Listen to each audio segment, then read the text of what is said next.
What's up, ladies and gentlemen? Welcome back to the Open Table Sports Podcast. Matt, I'm here with Dom and Mark. We're going to be going over some stuff that happened this week in the sports world. We'd like to thank the University of Bridgeport and Boost Oxygen. We are on the campus of University of Bridgeport right now, as we are every Friday at 1:30 p.m. Eastern Time. So we're going to kick it off with Angels signing Mike Trout to a 12-year, $430 million contract extension. This was a little sooner than everyone thought. We didn't think he'd get done this early. He even said he was going to wait out this year to sign a contract extension, but he got it done before the season even started. He is worth the money.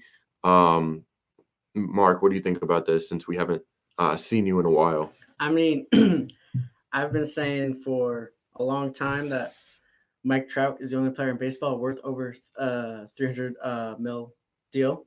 I've been saying that since Manny signed with the Padres, and I mean, I'm completely fine with it. He's been the best player in baseball for how many years now? 7, 8 years since basically since he came into the league. He's been top 5 in MVP in every single one of his healthy years. So I mean, it was a no-brainer. I mean, it's kind of unfortunate that he's staying on the Angels, a team that's not ready for the playoffs. And Mike Trout's definitely a player that needs to be in the playoffs. There's no doubt about it. Yeah, the one time that the Angels made it to the playoffs with him, they got swept in the first round by the Royals. Yeah, no, hasn't had the support around him, and this contract probably isn't going to help that fact. So, I mean, Mike Trout's the best player. It's not even close. He just got paid, $100 million more around than Bryce Harper for a year less? Yeah, basically. So, I mean, that just shows the value of Mike Trout. And the Angels really didn't want anyone to swoop in there and take him from him. I don't blame him. Even though he still had 2 years left on the contract, they got it done out of the way. It helps their GM. He doesn't have to answer the questions of, oh, will you trade Trout, or are you going to re-sign Trout? All that's put to bed. There's no trade, no opt-outs. So yeah, they got him locked through his age 39 season. So that's basically the rest of his. He's going to retire as an Angel. So yeah. It's almost like Harper and like the Phillies. He's going to be barring trade or anything like that, or requesting release or anything like that. But another person that signed an extension was first baseman Paul Goldschmidt, signing an extension with the Cardinals in a 5-year, $130 million contract extension. He's going to be facing the Brewers a lot more in his career now since he's in that division. So I'm pretty interested to see what he can do against the Brew Crew. I think we could pretty much hold him. He's one of the best first basemen in the league, if not the best. Dom, what do you think about this extension going on with the Cardinals? I mean, I think it allows the Cardinals to put their name up there towards a potential wild card, because I think we all agree that the Brewers are the favorite in that division. So I think the Cardinals could contend for a wild card. I think the Brewers are pretty much a lock for that division. I mean, maybe we see the Cardinals make a run, but I don't think anyone's going to be a true contender. Unless the Cubs somehow bounce back, but I don't really see that happening. Yeah, I don't see the Cubs unless their starting pitching can step up. I just don't think right now that they have it.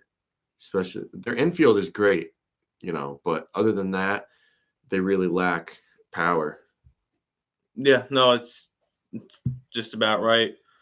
We were talking before, the Brewers have like a top 5 almost in every category in their team.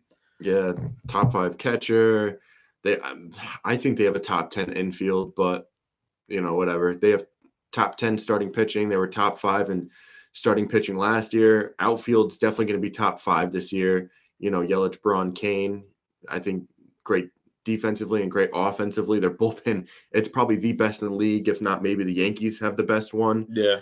But, Brewers, I would put them at 3rd. But we'll be talking about that tomorrow with our MLB podcast. Can't wait. We don't want to give anything away with the power rankings, but, we just, gave that one away there. But, Brewers are going to be contention for the World Series, as are the Yankees and the Red Sox. This year is going to be pretty interesting in terms of, who's in, who's out, especially for the AL because it's looking pretty weak. Because other than Yankees, Red Sox, and Astros, I don't think the Indians are that good. Yeah, no, the whole Central was kind of a lack of a Central. spot. Maybe Very, the very Twins weak could. division. Maybe the Twins could slip in and take a wild card. Who knows? But the AL is going to be a mess. I think pretty much the NL is a lock besides the NL East because I think it's going to be a toss-up, as we've talked about on podcasts before. Phillies, Braves, Mets, National, all Just these. basically everyone but the Marlins. Yeah, everybody but the Marlins is going to be in play. I think it's going to be a 4-team race, but I do think the Braves or Phillies could pull it out. Right now, my money's on the Phillies. I've been kind of, going back and forth, but I think my official pick is going to be the Phillies. But I think Dodgers have it locked in the West. I think Central Brewers are going to have it. Excuse you. I don't know. I think NL's a lock, and then pretty much I think, Yankees are taking the East, and then I think Central, Indians. I think Phillies, they're going to be close behind, but I don't think they're going to have enough to overcome that. Then I think Astros are a lock. Mm-hmm. But there's really not much of a race in the AL. It's going to be the same teams next year. For the most part, yeah, barring anything crazy, miraculous, basically. Injuries, the Yankees are getting plagued with the injury bug already, but I'd rather have it now than halfway through the year. Yeah. Mm-hmm. And plus, all of them are minor. It's nothing like torn ACL, severed head or anything like that. Yeah. It's simple stuff that can just be a couple days rest and then they're back on the field. Mm-hmm. But we're going to get in some NFL right now since we'll be talking more MLB tomorrow for the MLB 2019 season preview. We'll be live on YouTube and also recording audio at the same time as always. The Colts signed linebacker Justin Houston to a 2-year, $24 million contract. He was sitting on the market for a little bit after the Chiefs cut him a few weeks ago. It was a weird move by them. Cleared up a lot of cap space, but he's getting $12 million per year. Pretty interesting since they still have $75 million in cap space left. Mm-hmm. Mark, if the Colts do make a next move, they save their money, whatever they want to do, what do you think their next move is going to be? I still think that they still got to focus on defense a bit. Going into free agency, they had so much money. I thought that they're gonna make big moves, but on defense, they re-signed Pierre Desir. Mm-hmm. So that's a good move. I thought that they'd be one of the main teams for Landon Collins or any of the other big name safeties out there. Because aside from Darius Leonard and Jabal Sheard, mm-hmm. their defense was really, really lacking. I'd like them getting Houston. It adds somebody to take a little bit of the pressure off of Sheard, but they really have to focus on that secondary a lot. Well, it's just interesting. They have all this cap space, and they're really not using it. Yeah, they haven't really. Because the thing is, we were talking about this a little bit before, but they don't really need much. They addressed wide receiver. They got Funchess, a little bit too much money. Dom and I talked about that on the daily recap. But I don't know. I just think they don't really need that much. Getting Houston, getting back Desir, getting Funchess. Running back, they're good. Quarterback, good. Offensive line, good. Tight end set. They addressed wide receiver. Yeah, they might draft one, so that's fine. Defensive, I think they should make another signing at defensive line. I think linebacker, they'll probably draft one, and then secondary, they'll make another signing. I think they only need one or two more signings, and the rest they could draft. Yeah, for depth. Yeah, their offense, like you said, it's basically set. I didn't really think that they needed to touch much on the offense. Except for getting somebody opposite Ty, which they did. Mm-hmm. But my main thing with the Colts is they don't have that playmaker in the back end to really do anything. Yeah, well, Malik Hooker, Darius Leonard. Now you add Justin Houston up front. I think those three are good. Pierre Desir, I think he's pretty underrated. So you could add him in there. I think with just those four right there, I think that's pretty good. I think they do need to add a pretty beefy defensive lineman and another secondary guy. I think that'll put them over the top. I think offensively, they're perfect. I mean, Oh yeah, for sure. only thing on offense, they're probably going to sign Jay Ajayi as well after he met with them. So that'll even make their offense even better. I think It's pretty defense. nice 1-2 punch with Mac and then you add Naeem Ajayi. Hines as well. Mm-hmm. He's a good pass catching back out of the backfield. But they're going to have 3 good running backs, great quarterback, good tight end in Eric Ebron, probably the best offensive line from last year. And then you look at Funchess and Hilton, and then you probably draft another wide receiver. Your offense is set right there. Mm-hmm. So then all you really need to do is have 3 or 4 more key additions on defense. That's a Super Bowl looking team. For sure, easily. I'll say that. I'll give them the division Mm-hmm. easily. I'll give them I'd probably give them the AFC Championship game because they're probably going to get a bye.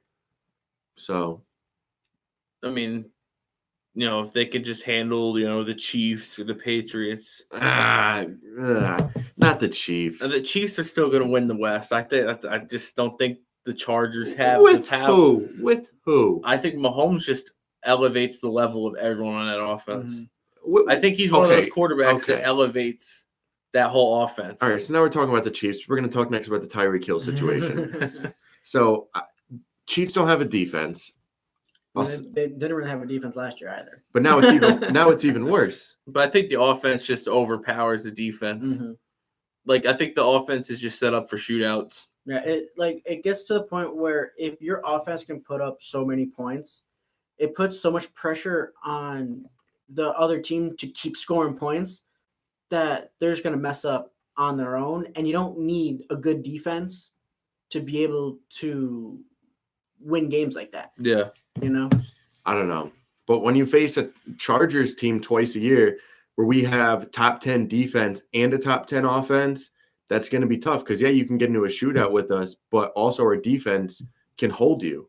So, the Chargers team is built to hold teams. And also, if our defense isn't having a good day, we still have a great offense, which, and then say our offense goes to shit. Maybe we have a good defensive day. So some teams don't have that luxury of having it both ways where they could, if their defense is having a good day, their offense might have a good day or vice versa. But they're like maybe the Giants next year. They're right now it's not looking so good on defense, but on offense it's looking pretty good. Yeah. So you guys are probably that team that's going to be in a lot of shootouts next year. Yeah. So, which I think with that offensive line, they're more built to do it. Mm-hmm, they ended up doing it last year at the end of the year when the offensive line kind of came to its own. The Giants kind of got into a few shootouts.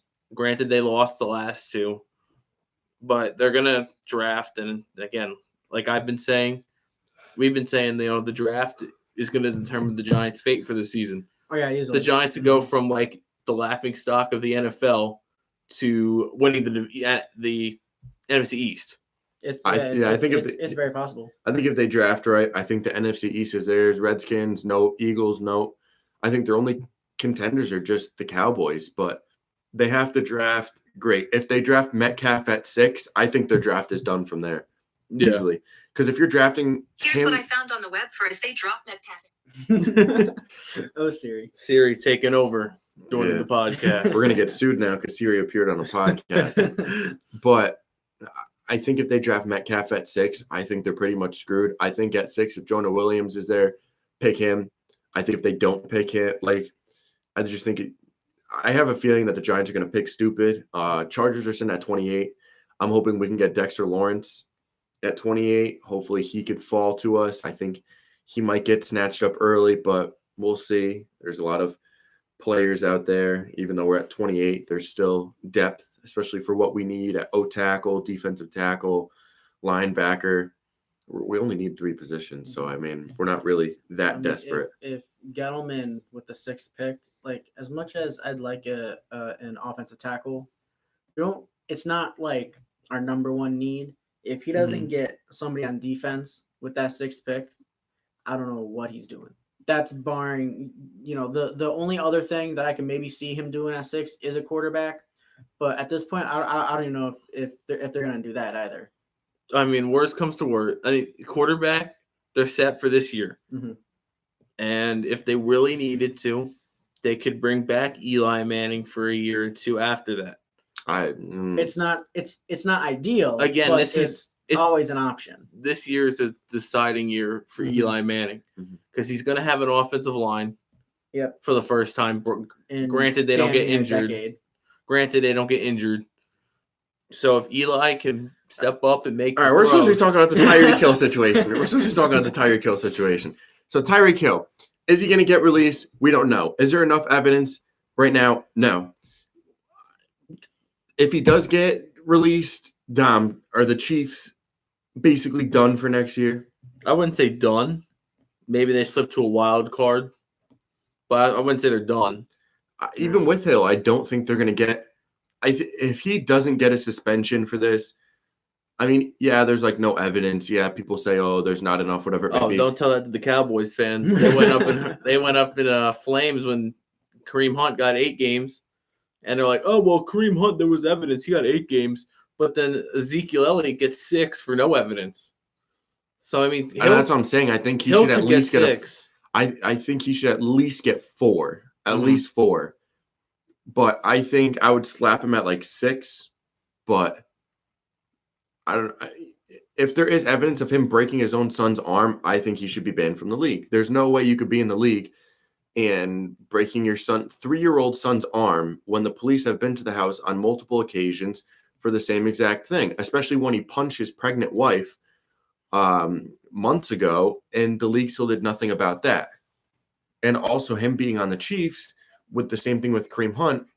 I mean, this is worse to almost the same. I mean, you can't. We said this on a podcast. We don't compare that, but when you think about it, this is probably worse than what Kareem Hunt did. Because yeah, he punched his pregnant wife, and then he's hitting the kid, and broke his arm, and the police were there on multiple occasions.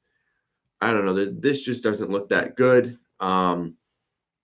If you're going to release Kareem Hunt for 2 situations, one with not really good evidence and one with clear evidence with him, kicking the girl, this, I don't think they're going to hesitate either at releasing Tyreek Hill. I mean, at this point, I think you kind of have to. That's what I'm saying. You kind of have to with Tyreek Hill because there's no way you can let Tyreek Hill slide and then tell Kareem Hunt to hit the skids. Mm-hmm. So, I mean, if I were the Chiefs right now, I would save yourself the headache and just release him. I would show that, if you put your foot down with Hunt, you're going to put your foot down with Hill. But even right now with Hill on the team, they're thin at receiver. Mm-hmm. They only have Sammy Watkins and Hill. Other than that, they don't have anyone. They lost Conley and they lost Kelvin Benjamin. So, I mean, like the only thing that would keep the Chiefs in any kind of way would be Kelsey. He's such a mismatch. It's very, very hard to even think about trying to cover him. And it's a shame, Mahomes and Travis Kelce are sitting here being top 2 players on the team, basically, and the rest of their players around them are doing stupid stuff like this. Mm-hmm.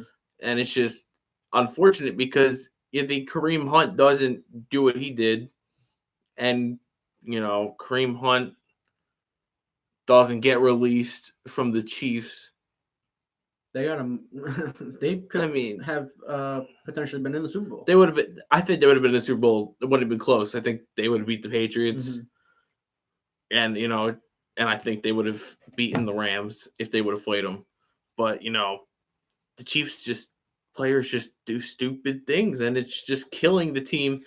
And Mahomes, I just hope it doesn't become a huge thing, and to where this affects the Chiefs so much to where they're a mediocre to a bad team. Because that's not fair. Because Mahomes is looking like the new Aaron Rodgers. He's going to be the new most talented quarterback in the NFL. Yeah, it'll be interesting to see. Next, we're going to move into the Saints. Are signing tight end Jared Cook. It's not official yet, but they're closing in on a deal with him. I think this is going to be a great sign for the Saints, giving him the breeze. And then you have Michael Thomas, Alvin Kamara, and Latavius Murray. I think that's going to win the NFC. Offense. I think that's going to win the NFC right there. And then you have, that great offensive line. I think now losing Unger, I think that's a big hit. I think it's going to drop them back a little bit, but not too far. I know we were talking about the Saints probably coming out of the NFC. next year. I can say that, yeah. I mean, it also helped Alvin Kamara that Ingram's gone. Like, it might seem like, a little like downgrade, but I think it'll help Kamara knowing he's now like the official number one back. Like, he's not going to have to split carries with Mark Ingram. He's going to be the main focus on that offense. And, Drew Brees is going to, again, Drew Brees ain't putting up, 5,000 yards. He doesn't need to anymore. He could do a game where he's only, throwing like 20, 30 passes. 180, 200. Yeah, maybe I mean, a touchdown or two. I know they still score 45. I know they did that on Thanksgiving against Atlanta. I mean, Drew Brees had 4 touchdowns, like 18 completions, maybe, for like 100-something yards. This was Drew Brees' first year under 4,000 yards since 2005 when he was with the Chargers. It was arguably one of his best years. I mean, down the Saints stretch. were still the number 1 seed in the NFC. So yeah. And in other years, he'd throw for 5,000 yards, and the Saints wouldn't even make the playoffs. Yeah. So, This year he had his most rushing yards since 2014 as well. Oh, wow. I mean, having a target like Cook to throw to now, he hasn't really had a tight end since Jimmy Graham. Yeah. Yeah, he's got that's gonna be huge. Ted Ginn Jr., Michael Thomas at wide receiver. And then now you add Traquan Smith too. Jared Cook and Traquan Smith. He's pretty good. And then you have Zach Line at fullback. He's a top 5 fullback in the league. The thing with Breeze, though, is like it doesn't matter who he has. He's going to throw a touchdown to literally anybody. Freaking third string fullback for all we know is going to have multiple touchdowns. Yeah. Who they just re-signed? Was it Kirkwood they just re-signed? Because I know Traquan Smith. Because I know Tommy Lee Lewis went to Detroit. I thought the Saints re-signed Kirkwood.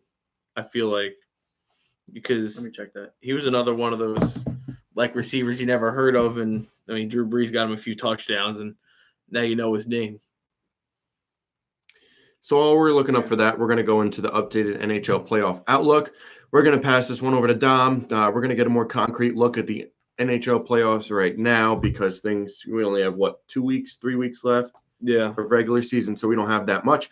I am going to be moving to the finals of my NHL fantasy league. Yes, I did go undefeated in the regular season. I just won the semifinals.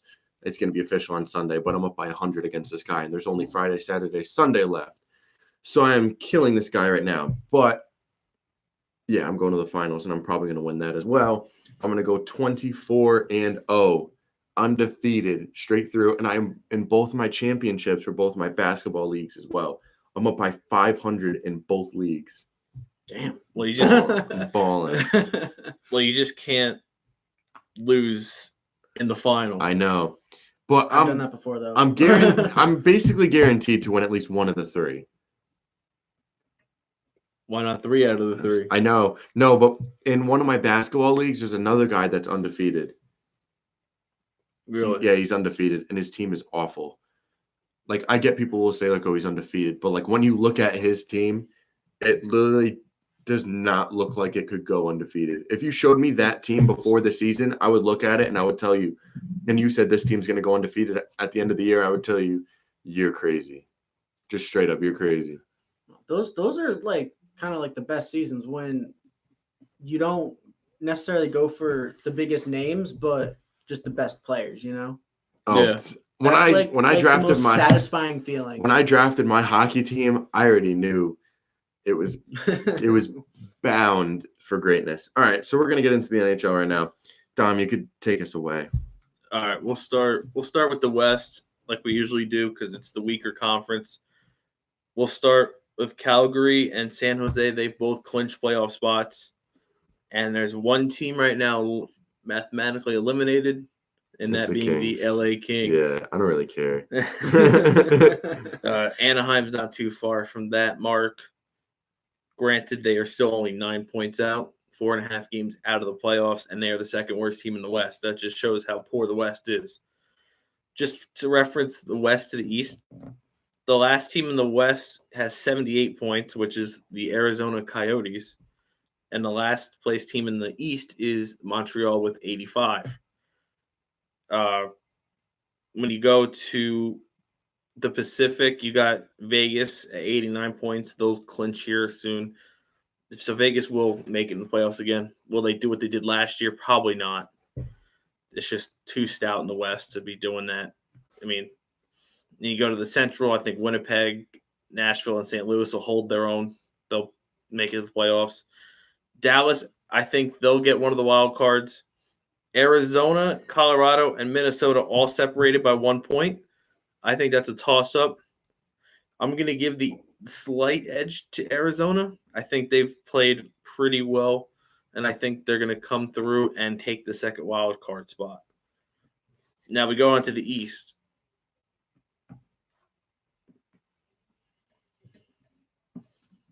We have a little – there we go. We go to the East. We have 3 teams eliminated, Ottawa, Detroit, and New Jersey. The Rangers will be joining here soon. Buffalo as well. We look at the top of the conference. Mike doing it again. We'll just have to live with it right now. Tampa Bay, the only team over 100 points, 120 points, 21-point lead. I mean, this team's insane. They clinched the President's Trophy. They're the number 1 team in hockey. Will anyone stop them? I don't know. The President's Trophy has known to be a curse. I think Tampa Bay is the overwhelming favorite to make it to the final. There's this little doubt in me, the little doubt on them to win it all. But who knows? Boston's going to be good. They're going to make it. Toronto's going to make it. Washington's going to make it. They'll try to repeat. The Islanders and Penguins, I think they'll come out of the Metropolitan as well. And you got Carolina and Montreal, both in the wildcard spots. Carolina, I could see slipping. Montreal, I could see going into that first wild card. And I could see Columbus actually surpassing Carolina here by the end of the season and getting the second wild card, while Philly, Florida, and Buffalo also join the bottom feeders out of the playoffs. So that's what we got so far heading into the playoffs. We only got about 7-8 games left in the regular season. Yeah, we're coming down the home stretch as we are. For the same thing as the NBA, we're going to give you the NBA playoff outlook. It's becoming more concrete, especially in the West. We basically have our top, 8 teams right now. If you want to look at the West, we'll kick off there since it's basically, It's basically a lock. Yeah, it's pretty much set right now. So you got, Golden State, Denver, Houston, Portland, OKC, San Antonio, Utah, and Los Angeles. That's going to be your 8. The order is not confirmed, but 5 through 8 is tied. Yeah. Yeah, but the order is not confirmed, but the teams are. If you catch my drift, You better not be that 8 seed. If you're that 8 seed, you might be looking at a clean sweep in round 1. you never. Can you imagine? OKC and Golden State in round 1. That would be a really, really good first round matchup, though. Just here, I'm the just shooting it Spurs out there. Have been hot over the last 10 too. So say Oakland, say OKC beats Golden State. They're probably not gonna. I'm just putting it out there for all you people. It's hypothetical. It's hypothetical because I know people. Like even if you tweet something, oh my God, can you imagine if this happened? People be like, well, it's not. No, Yeah. I'm just saying, imagine. Man can dream. But can you imagine if OKC did? Literally, doesn't matter if you watch NBA or not, you're gonna lose your mind because that would be huge. Because this Warriors team is basically, even though they have no bench, it's probably the best team of all time. Yeah. Bro, You don't even need a bench with that starting team. 5 is just absurd. Their starting 5 is so good that it's the best team ever. Like, it's crazy.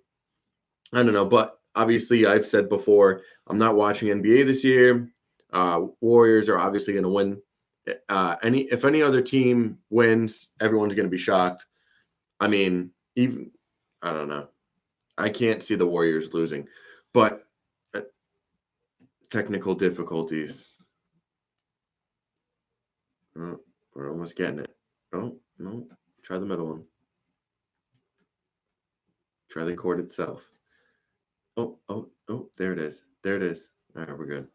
Technical difficulties here at Open Table Sports. Yeah, so those are the 8 teams. Then we're going to go up to the East. We got Milwaukee, Toronto, Philadelphia, Indiana, Boston, Detroit, Brooklyn, and Miami.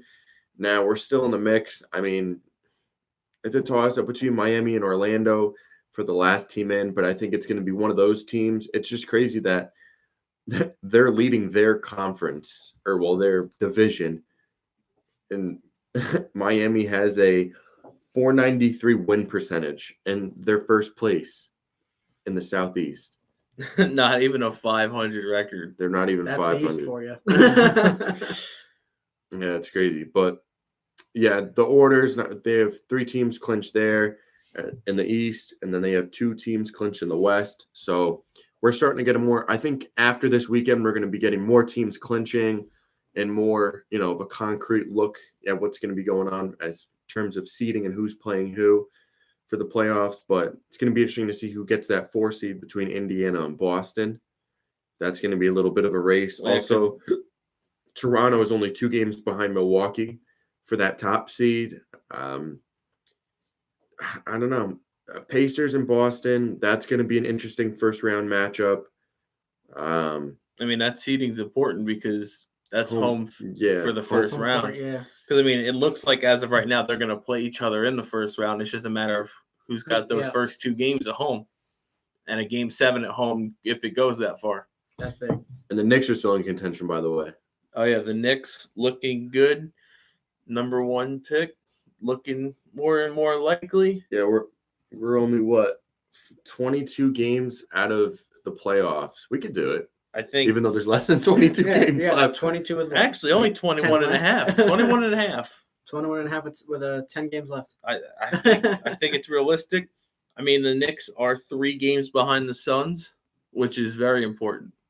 They need to stay as far away from the Suns as possible. Keep losing. Anybody but New York.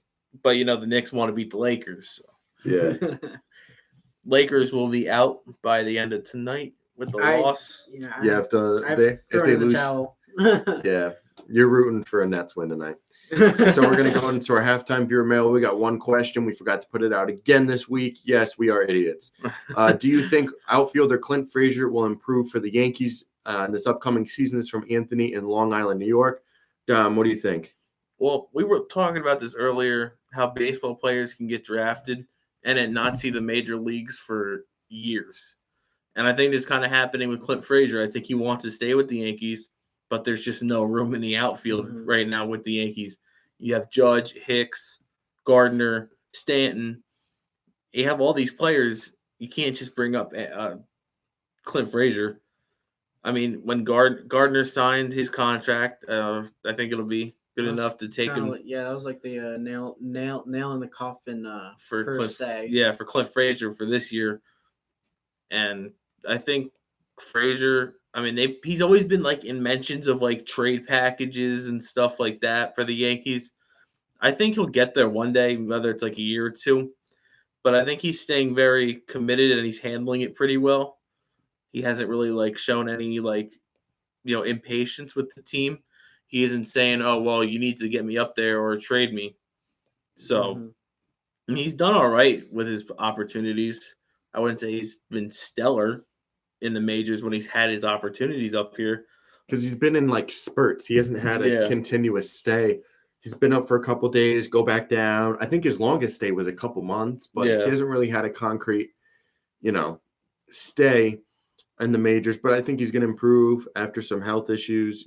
I think he's going to come back. I think he does want to beat Gardner. He even said it in an interview that he wants to beat Gardner out for that left field spot. I think if he does, I think, that could probably turn in, to the best outfield in baseball. I know we're talking about it before between the Brewers and the Red Sox, but I mean, if you have a Clint Frazier who could easily hit 280 consistently, Hicks, great defense, he could hit consistently 270, 280 if he wanted to. Judge, I mean, he hits above, 285 for his career. Mm-hmm. So, I mean, if you're looking at the best outfield in baseball, it could possibly be Frazier, Hicks, and Judge. And then maybe, I mean, Stanton's more of a DH, but so is JD Martinez. It's like Eric Thames to the Brewers. He could play Yeah. first, he could play right field, but he's mainly a DH for when, they face the AL teams. But it'll be interesting to see what happens with Clint Frazier. Next, we're going to get into the rundown, which is the quicker part of the podcast. The Rays signed starting pitcher Blake Snell to a 5-year, $50 million contract extension. That's $10 million a year for Blake Snell, who just won the Cy Young Award. I think it's not bad. Yeah, It may be a bit soon, but I mean, I don't know. I think he should have gotten a little. I think he should have waited and then gotten more after this season. He could have. Yeah. Red Sox and starting pitcher Chris Sale are close to signing a contract extension. I know you had the numbers on that. Yeah, so going to be around $150 million for 5 years. So that's going to be about $30 million a year, and he's getting 15 as of right now a year. yeah. So he's going to double the annual salary. What do you think about those numbers there, Mark? Being a Red Sox fan. I mean, I think he's worth it. He's always top 7 in Cy Young every single year. He's one of the best pitchers in baseball, and I mean, it's always nice to have that bona fide number 1 guy, and then you kind of fill in after that. So I mean, I'm all for the Red Sox keeping Sale. The main thing to look at is because he had those shoulder troubles towards the end of the year last year. That's something to look at. So that'll be something to keep an eye on. Outfielder Ichiro Suzuki retired from the MLB this week, playing his last game in the Tokyo Dome over in Japan. Obviously, he's going into the Hall of Fame. Oh, easily. Yeah. No question. Astros signed third baseman Alex Bregman to a 6-year, $100 million contract extension. I think that's a little much for him. I wouldn't have signed him for that much, but hey, I'm not the GM. Yankees signed starting pitcher Gio Gonzalez to a minor league contract worth $3 million. He has an opt-out deal, which he can opt out on or by April 20th. If he doesn't get that major league position, he's mainly just, backup at this point. But it'll be interesting to see what happens with him because they're keeping him in case CeCe falls out. He was working out with CeCe the other day. What happens with Sevy? Whatever happens. Well, could he start the season on a team? You think? He could. Yeah, he could definitely. Because they don't have Sabathia or Sevy for the beginning. CeCe I think will be ready. Sevy is going to be out until May, so I think he's just backup at this point. The Indians signed outfielder Carlos Gonzalez to a minor league contract worth $2 million. Tigers starting pitcher Michael Fulmer will undergo Tommy John surgery and miss the 2019 season. That's big, even though the Tigers weren't going to do anything this year. So that's still big. Red Sox are actively discussing possible trades with catcher Sandy Leone. Interesting. Jazz guard Dante Exum suffered a partially torn patellar tendon in his right knee and will be out indefinitely. Bucks guard Malcolm Brogdon suffered a minor plantar fascia tear in his right foot and will be out indefinitely. All right. Roy McIlroy won the Players' Championship at 16 under, and Tiger Woods finished tied for 30th at 6 under. Dominic Thiem beat Roger Federer in 3 sets to win the Indian Wells title, and that was his first Masters 1000 title. Rafa Nadal will miss the Miami Open with a knee injury. Another player missing Miami and possibly more time, Juan Martín del Potro, has considered having knee surgery, and that would sideline him for 4 to 6 months. 18-year-old Canadian Bianca Andreescu beat Angelique Kerber in the Indian Wells final for her first career title. Kyle Busch won the Auto Club 400, which was his 200th career win in NASCAR. And the Red Wings re-signed Jimmy Howard, their goalie, to a 1-year contract extension. And now on to some NFL. Some NFL. Interesting stuff going on here in the NFL as we come down the final stretch of free agency. We're getting close to the draft. More trade names are popping up. The Falcons are working on a 4 or 5 year contract extension worth over $20 million per year for wide receiver Julio Jones, make him the highest paid receiver of all time. I think he's worth it. Jets signed quarterback Trevor Siemian to a 1-year, $2 million contract. Texans signed quarterback A.J. McCarron to a 1-year, $3 million contract. The Rams, this is pretty interesting signing, signed linebacker Clay Matthews to a 2-year, $17 million contract. The Cowboys signed wide receiver Randall Cobb to a 1-year, $5 million contract. The Raiders signed linebacker Vontaze Burfict to a 1-year contract. He shouldn't be playing in the NFL. Nope, not at all. The Rams signed quarterback Blake Bortles to a 1-year, $1 million contract. Defensive tackle Halati Nagata retired from the NFL. Steelers signed linebacker Mark Barron to a 2-year, $12 million contract. The Dolphins signed quarterback Ryan Fitzpatrick to a 2-year, $11 million contract. The Jaguars signed wide receiver Chris Conley. The Raiders signed safety Curtis Riley. The Vikings re-signed kicker Dan Bailey to a 1-year contract. Giants re-signed wide receiver Cody Latimer. Ravens re-signed RG3 to a 2-year contract. The Saints re-signed quarterback Teddy Bridgewater to a 1-year, $7.25 million contract. Eagles signed safety Andrew Sendejo to a 1-year contract. And the Cowboys re-signed wide receiver Tavon Austin to a 1-year contract. So that's it for today, ladies and gentlemen. It's a little short today. There wasn't that much going on. NHL, there's nothing. NBA, there's nothing really going on. MLB, it's the start of the season. Most of the free agents are gone. Mm-hmm. Trade rumors aren't happening now for the MLB. Yeah. Just extension talk. There's only a couple extensions, which we talked about in the beginning. And then, NFL, we're on the back end of free agency. So there's really, not much anything left. Right now, we're really talking about the beginning of, baseball, the draft coming up, free agency is on the back burner now. But everyone's really looking forward to playoffs and the start of MLB. So it's going to be, also we didn't talk about was the college basketball. Yeah, not really that big. Mm-hmm. To me, I'm not a big fan of college sports. I know you guys might be, but I'm just not a big college fan. It's the same teams every single year. Yeah. Duke, UNC. I'm a Gonzaga fan, but, whatever. But I'm just not a big college fan.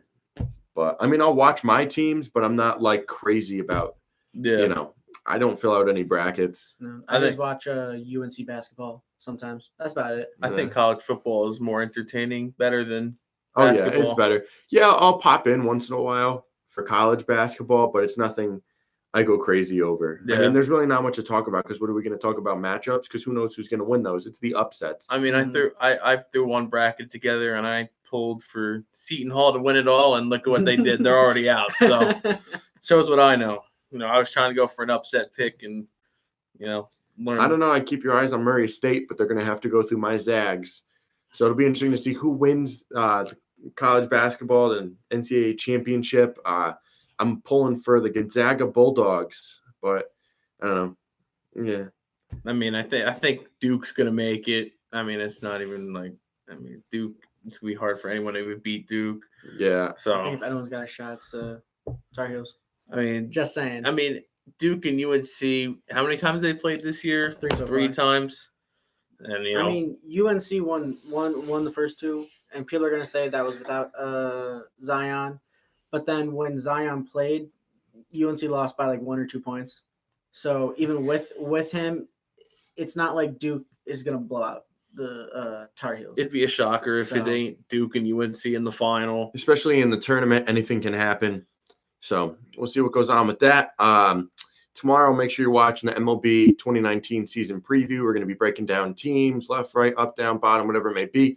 We're going to give you the power rankings. We're going to be going over starting rotations, bullpens, lineups, anything, you name it. We're going to be going over all of that. It's going to be crazy tomorrow, but we'll see you guys tomorrow. If you're watching, if you don't, you can listen to the audio later or after we go live on YouTube. It does turn into a video if you want to go back and watch it. But that's it for today for episode 13 of the Open Table Sports Podcast. Thank you for listening.